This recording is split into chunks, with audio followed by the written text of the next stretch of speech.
Go. Hey guys, Teacher Sam here, your very own podcast host.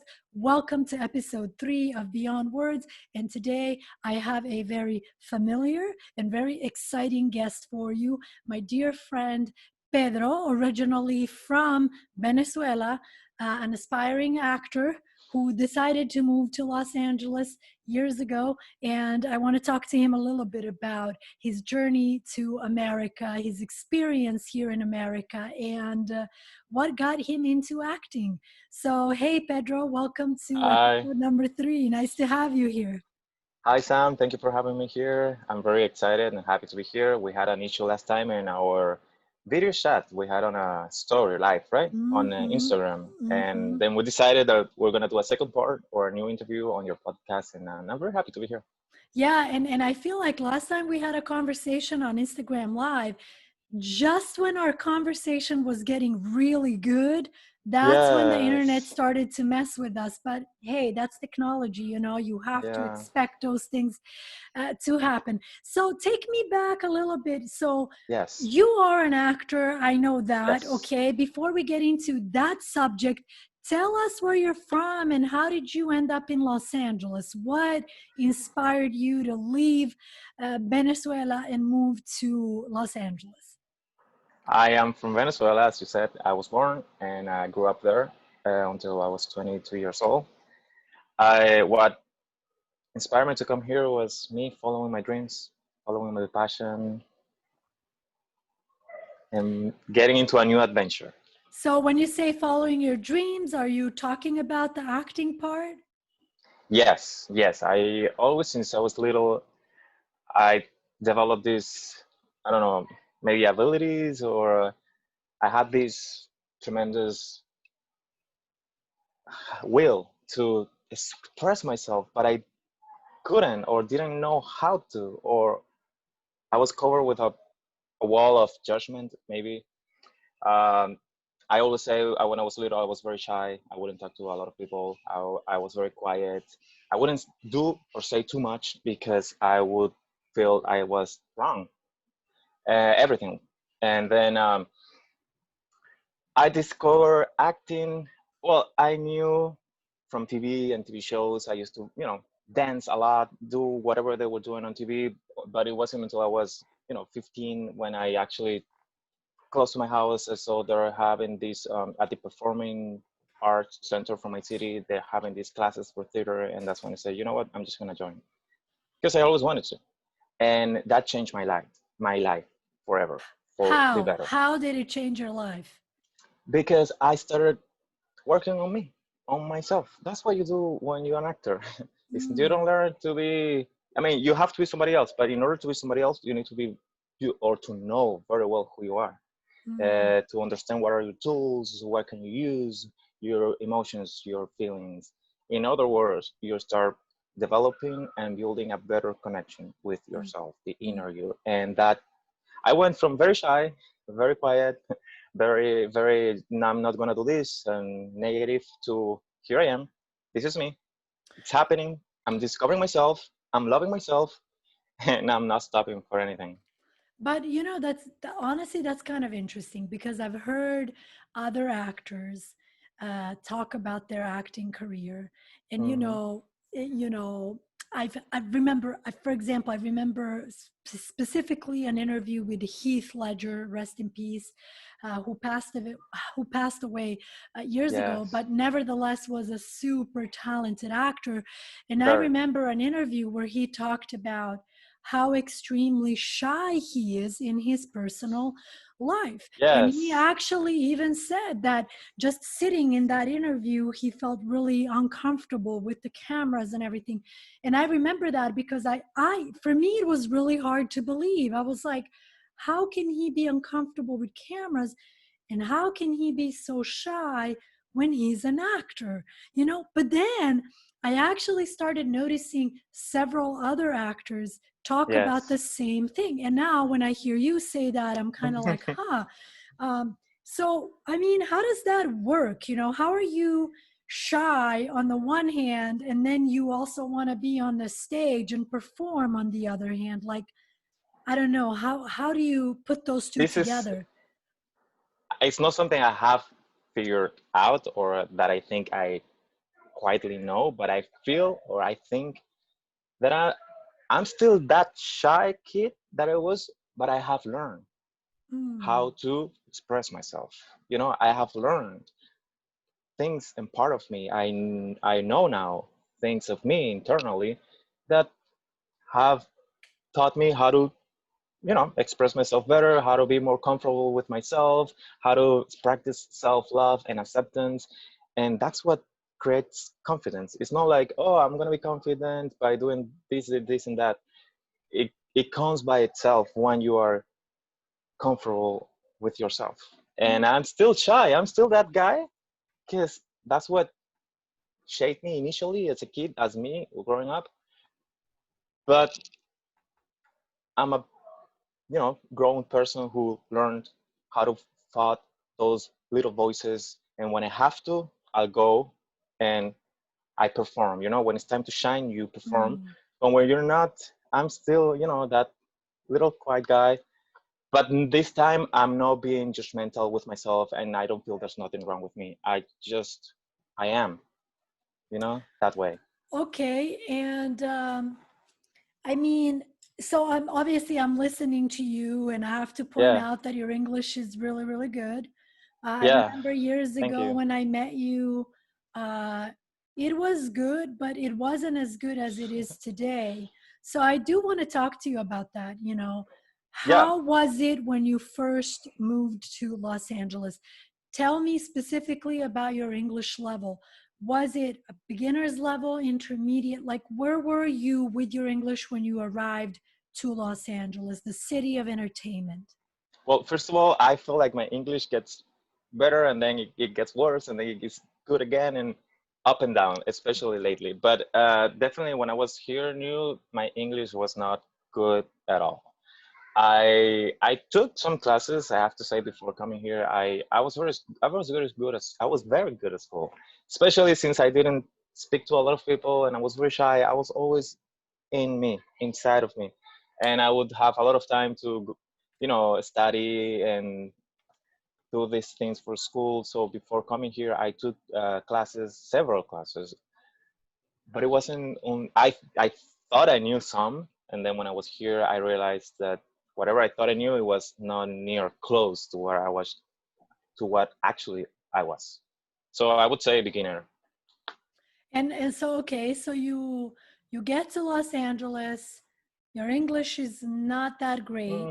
Hmm. So what do you do? Like, how do you pick up your English? Like, how do you get better at it? I was very serious. For in my case, when I really want something, I'm very focused and I'm very disciplined. And I create a method, a plan, what I'm gonna do first, what I'm gonna do second, what I'm gonna do third, and then I start improvising as well, based on what life keeps throwing at me.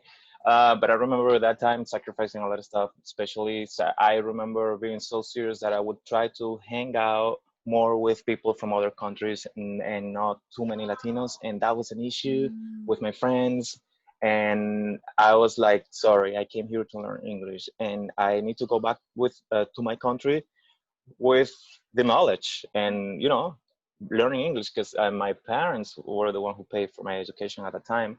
mhm. Uh, so I was mentally prepared to go back speaking very good English. But at the same time, I have to say that in I was doing everything I could to learn other schools I could go. How about acting? I was working on my plan also as an actor of trying to follow my dreams. So it was a little bit of that was a transitioning time when I was learning my English to go back to my country and at the same time try to do everything I could to learn a way so I could stay, you know, and follow my dreams. You So at that know, time I was doing both. you know, the man, that's another really good point.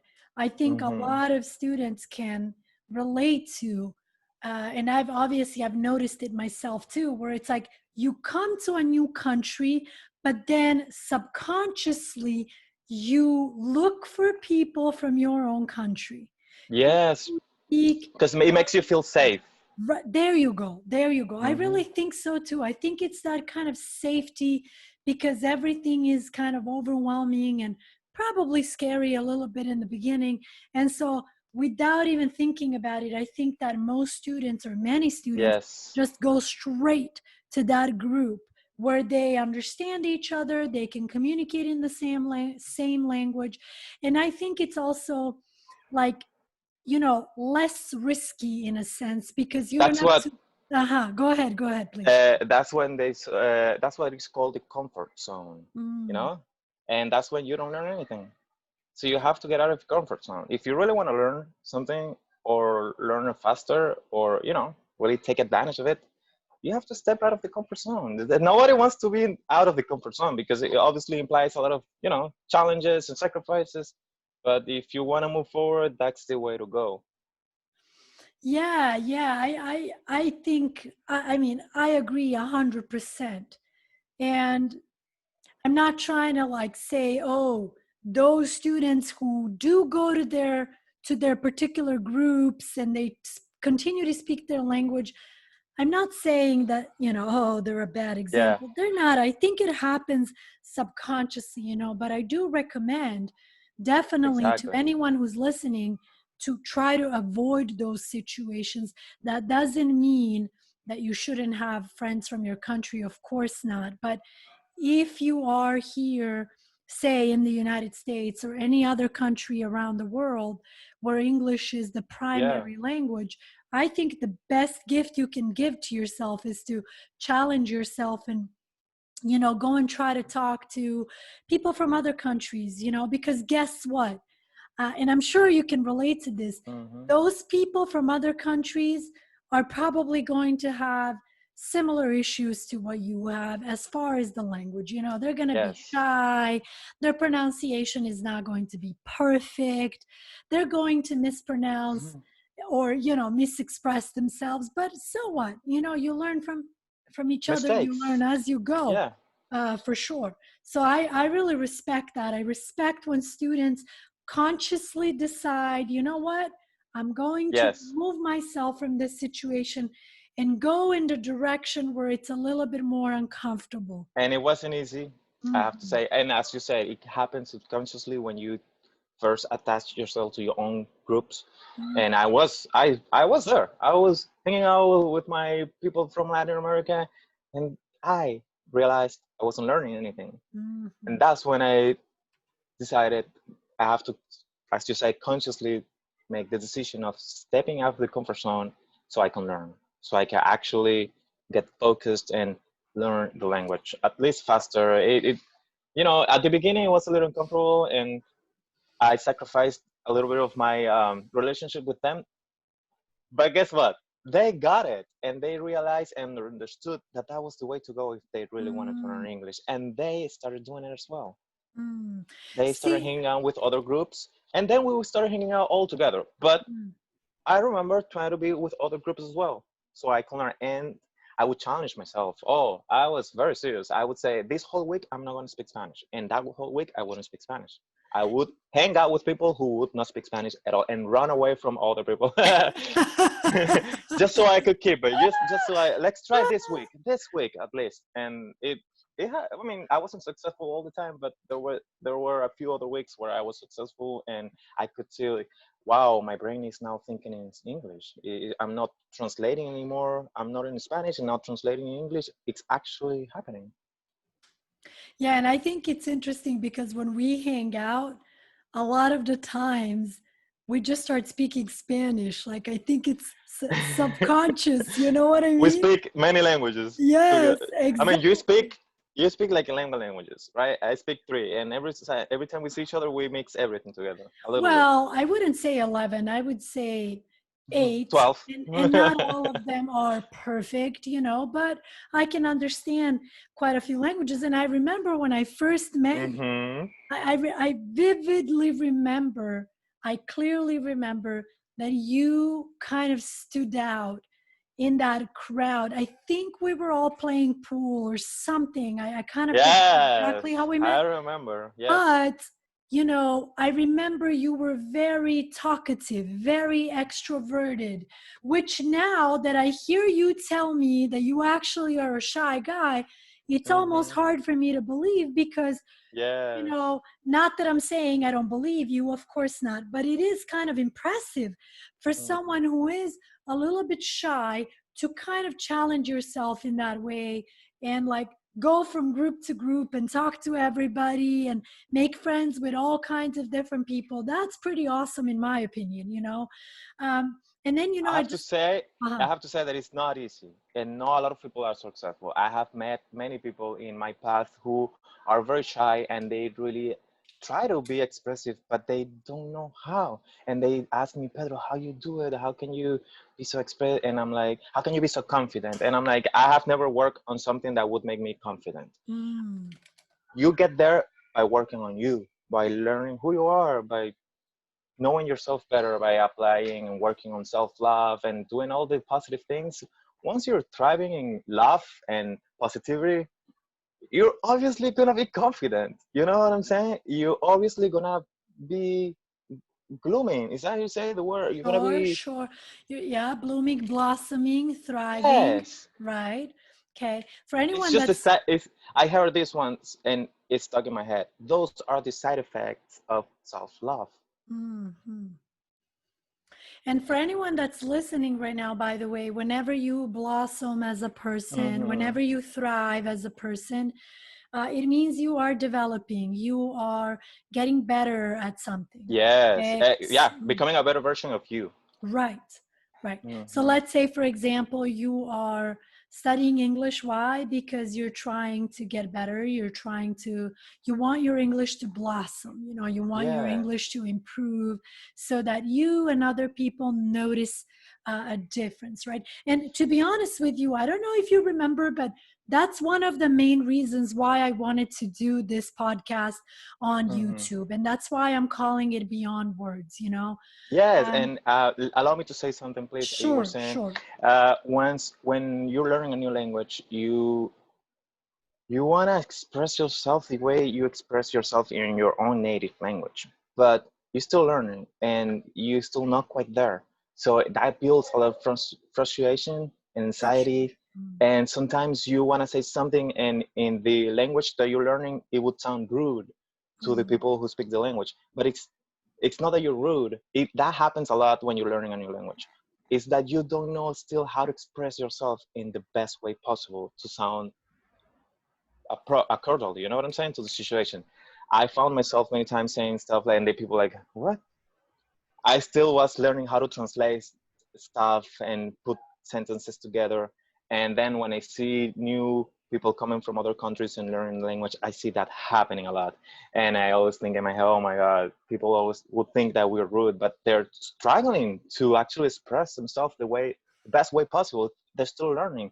And there's a frustration building there. And don't take that as, I mean, it's definitely an obstacle, but it's something that you can easily overcome. And once you overcome it, you is your key to, success. That's a very good point as well. As I was saying a little bit earlier, the reason why I decided to call this podcast Mm-hmm. Beyond Words, not to sound repetitive, because I have said this many times before, but I believe that every time you look at any new language, it doesn't have to be English, it can be any other language out there, everything starts with words, right? Yes. So literally, I could be watching something on TV and then a new word pops up, and I'm like, huh, what is that? Okay. And then you might pick up a dictionary, you might pick up your phone, you might look up that Yes. word, and you're like, oh, okay, Definitely. that's what it means, right? The next day or the next week, another word pops up. And I think that's kind of how our curiosity for languages starts. Mm-hmm. Okay, Definitely. that's like one way. There are many, many other ways, right? But nevertheless, it tends to start with words, little words here and there. Now, what happens once you start putting those words together? Well, you start getting sentences. And then Yes, once you start getting enough of sentences together, as you said, once you start feeling a bit more confident with yourself, your ability to speak, express yourself, once you move to that country, once you start communicating with people, what do you realize? Well, I can tell you what I realized every single time I learned a new language is that every single time that language goes beyond words. It always goes beyond words. it does. Meaning, it's not just the words. All of a sudden, I'm introduced to a brand new culture. All of a sudden, I'm having conversations with people that I've never had before in my life. And all of a sudden, I feel closer to this culture. I feel Hmm. like I can understand it a little bit better. You know, all of a sudden, I feel like I feel less judgmental, maybe about things that sometimes we are judgmental about before we know the Yes. language. Does that make Mhm. sense? Do you It feel makes a total connection to that? totally. And also, I like to always say to people, it's like you're playing a video game, right? And you still haven't reached the next level because when you once and let's say the requirement to reach the next level is learning the new language so you Mm, can understand it, because let's say that next level is in another language. mhm, Once you learn the language, you have access to that whole new world that you knew was there, but you had no access because you couldn't communicate. That happened to me mostly when I learned my third language, because English is something I always learn at school, how they teach at school, but you're always hearing news, the same words, how are you? So there's always some type of familiar words. Once I learned Portuguese, I always knew Brazil and Portugal were there, but I wasn't allowed to the whole culture, to who mm. they are as people. It wasn't until I really learned the language that I actually understood who they are. I felt like I was being, how can I say, isolated from that world. But it wasn't me isolated. I didn't have the key or the access, which is the language. Once I learned, I was so happy to undiscover a whole new world. And I'm still, learning from them. I'm still new to that culture. And there is, for example, I love Brazil, and it's such a big country, and there's so much more for me to discover. When I was there, I was so happy to see that even though they're part of Latin America, we're still not as close to them because of the barrier of the language, and we're so similar, to be quite honest. Man, that's interesting that you even would use the expression language barrier when it comes to Portuguese and Spanish, because Yeah, we even though both it's so know. similar. Yeah, yeah, Yeah, yeah, yeah, but yeah. no, you would think so, but there's a big barrier that the people wouldn't cross. No, it wasn't until I really learned the language that I actually see, oh my God, so this is how this Hey, culture is. hey, now that you mentioned language barriers, let's talk a Yeah. little bit more about that. Like, what does that mean to you when you think of the concept of like language barriers? What exactly does that mean to you? As I just said it, it means me not having access to a whole new world.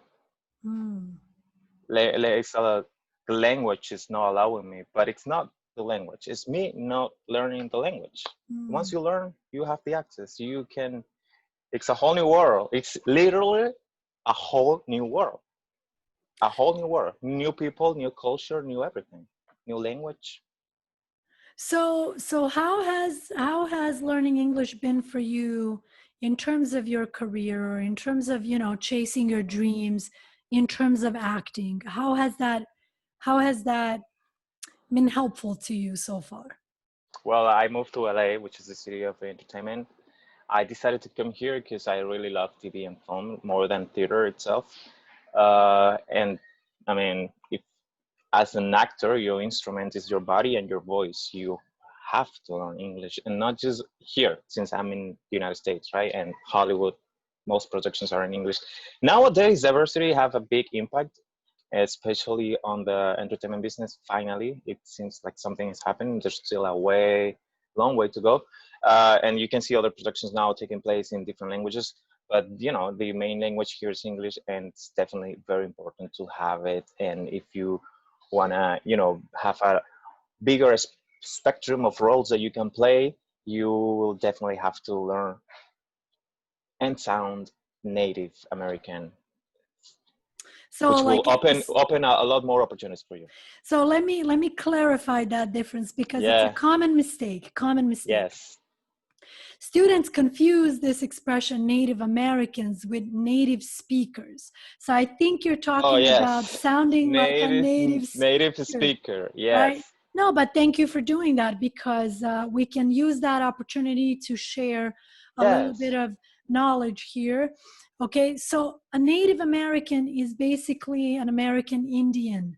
Okay, Yes. so they are considered to be the first people to live here in the United States. Okay, that's a Native American. A native speaker Speaker. is, let's say, a native English speaker is usually Hmm. someone who was born and raised in the United States and speaks English like a native. I mean, that's their Hmm. language, right? Okay, Yes. so if anyone that's listening right now who is from Brazil, born and raised in Brazil, well, obviously your native language is Portuguese. Pedro's native language is Spanish and Spanish. okay. Now, I'm not a native English speaker, and you are not a native Nah. English speaker. And by the way, that's another reason why I wanted to do this podcast because I want there to be a space on YouTube for English learners. Yes. Those of us out there, we're not native speakers, but maybe you're like me. Maybe many, many years ago, I wanted to learn English so badly. Okay. And I did. Okay. And obviously, like Pedro, who moved to Hmm. Los Angeles from Venezuela and had to learn English. Pedro, what is your advice to any actor that's watching this right now, any aspiring actor from any other country? What's your advice to them in terms of their English? English. Because to be honest with you, Yes. I'll be 100% honest with you with this one. Sometimes I wonder, I think becoming an actor is it's such a competitive field as it is. It is. Okay. You have these incredible actors. I'm talking amazing actors.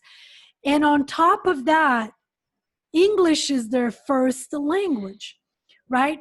So sometimes I wonder, it's like, dang, someone comes from another country, is dying to become an actor, maybe is not the greatest actor, maybe still, like you said, maybe still has more work to do in terms of Two. improving their craft. Hmm.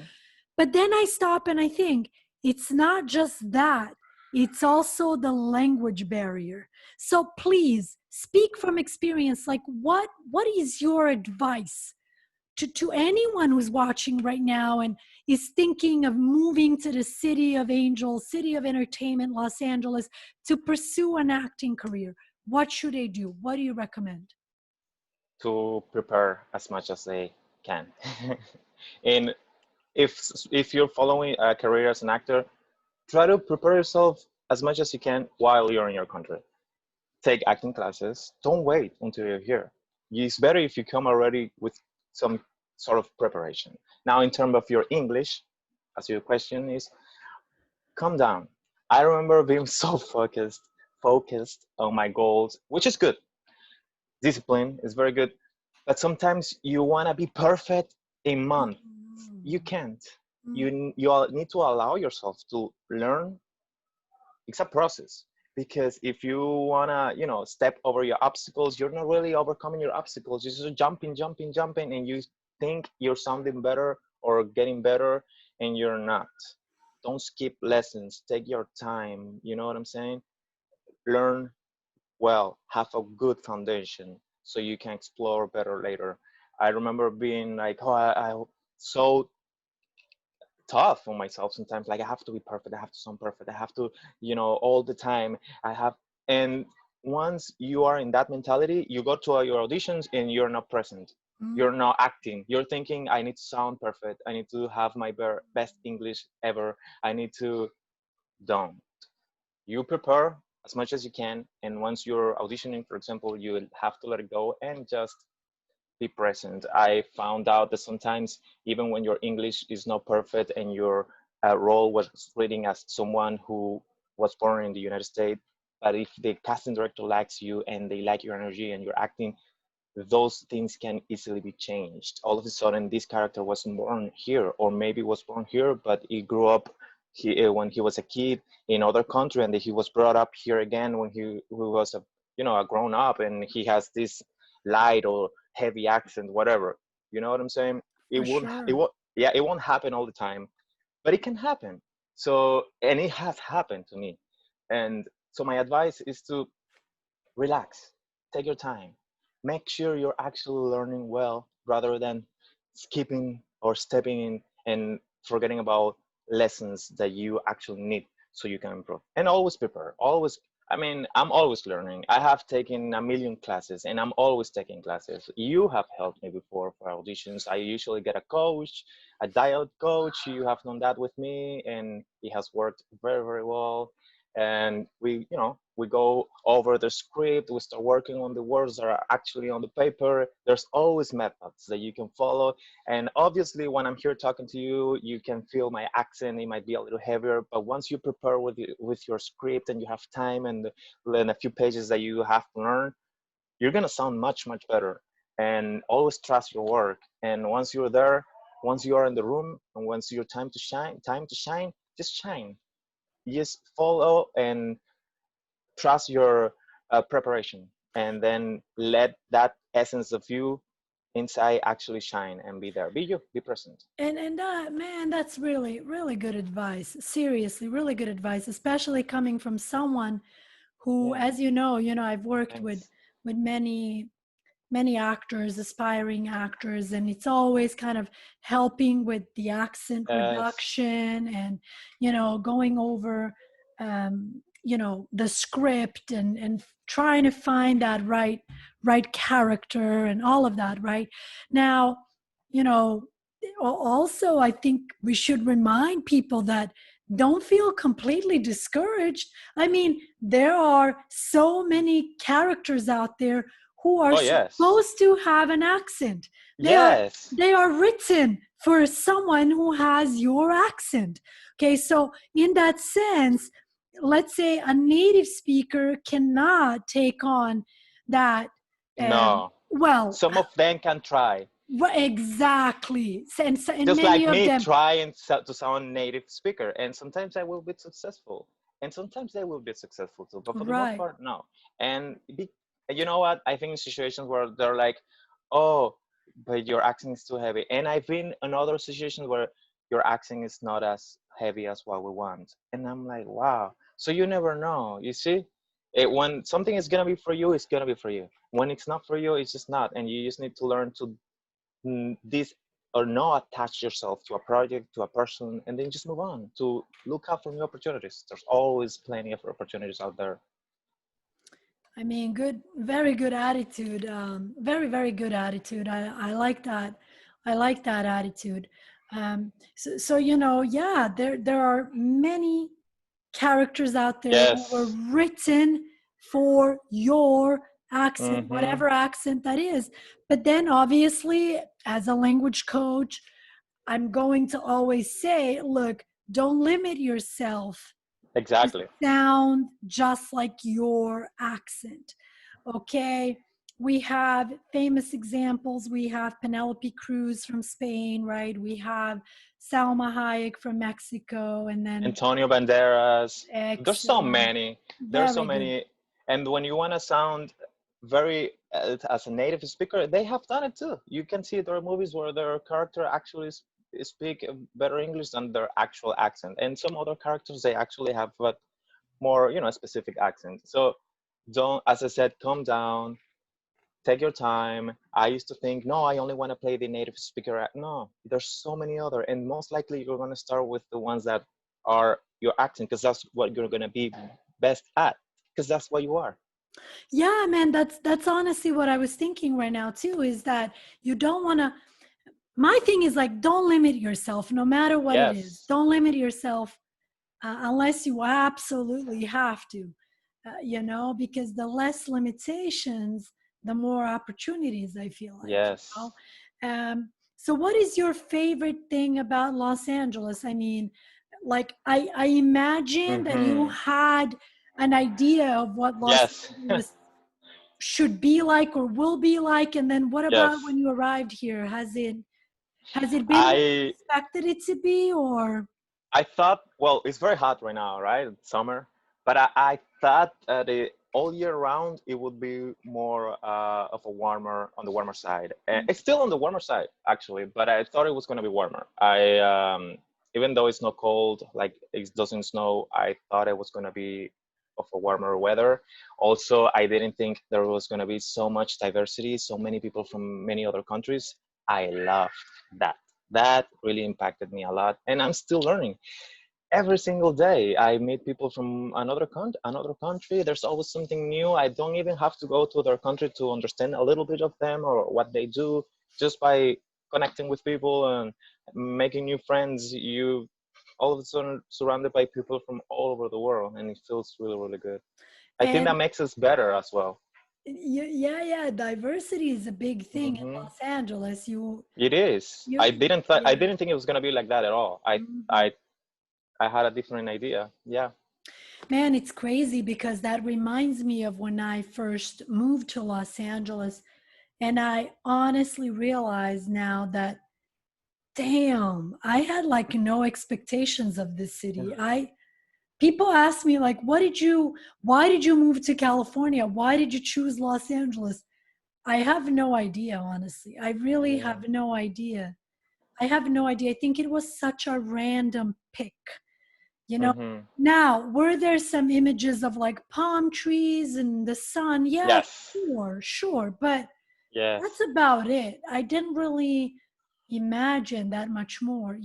But you are right. The past couple of years Hmm. they've been kind of cold throughout the Yeah. year. It hasn't been It's as just it's just because I'm from the tropical, and it's very hot in there. I For some reason, I mean, in movies you see sunny all the time. You see, oh my right, God, California, the vibe that they give to you, it makes you think that, oh, most all year round it might be summer, but it's not the truth. But it's still warm. It's still enjoyable, and it's still a good, really good weather in here. right. There's no as humid. It's actually very good. Hey, so as an actor, what is your opinion on Hollywood? Like when you go to Hollywood, when you drive your car to Hollywood, you park your car and you get out. What do you actually see in reality versus what is in your image of Hollywood? I think you should talk about this a Yes, little bit. we should talk about this because this is something that happens to every single one. I still Mhm. haven't met that person who hasn't gone through this. And actually, it Uh, happened recently. I met this person, and she was I don't remember where she's from, but she told me, "Oh, I'm traveling." They're from Miami. They're Latinos, but they live in Miami, and it's my first time in LA, and I was so excited. And then I said, "Oh, really? So where do you go? How long you guys are gonna stay here?" And she said, "Well, tomorrow we're going back. We're going to Vegas, and then back to Miami." I said, "Oh, well, where do you guys go?" "Well, we did this, and that." And then say, "Really? And then how do you feel about Hollywood?" And she's like, "Oh my God, no, no." It's not what I thought. And I say, yes, it happens to all of us. Because when we go to Hollywood, we go with the idea, with uh, an idea of what we think Hollywood is. The, Hall of Fame, the stars, and this and that. It's all an idea created by TV uh, and movies and magazines. But when you go there, you see it's just a street, and they actually have the stars in the sidewalk, and you see people dressed like famous movies character, but that's it. There's nothing. There's no the magic. It's not there. I mean, it's just a street. The magic is in our heads. So it a lot of people comes with this expectation of I don't know. We all come here. It happened to me too. I don't know, the idea of maybe seeing a lot of celebrities in there, maybe seeing movies happening right there in that street. Who knows, in that part of Hollywood, and then you go there and none of that is happening, and you y- see other things and you're like, yes, wow. yes. You Yes. basically see sometimes homeless people, you see drug addicts on the A street. lot. You I see a lot of know that. probably very depressing, the story of Hollywood that we're giving you right now. I'm sorry. I don't mean to kill your dream of Hollywood, okay? But Most really, people, yeah, most people will still go. That's why I was talking to this girl, and she told me, you know what? Because I told her, yes, usually it's like this. You see a lot of homeless people. You see a lot of, this and that. And then she told me, you know what? Everyone told me the same. Don't go. It's gonna be like that. But I had to go. And I said, you know what? We all feel like we all had to go. So most likely, the people who are listening to us, they most likely will feel like they had to go, and of that's fine. course, and they should, Yeah. and they should. Yes. Why wouldn't you? Like, if you are Exactly. visiting California, absolutely check it out.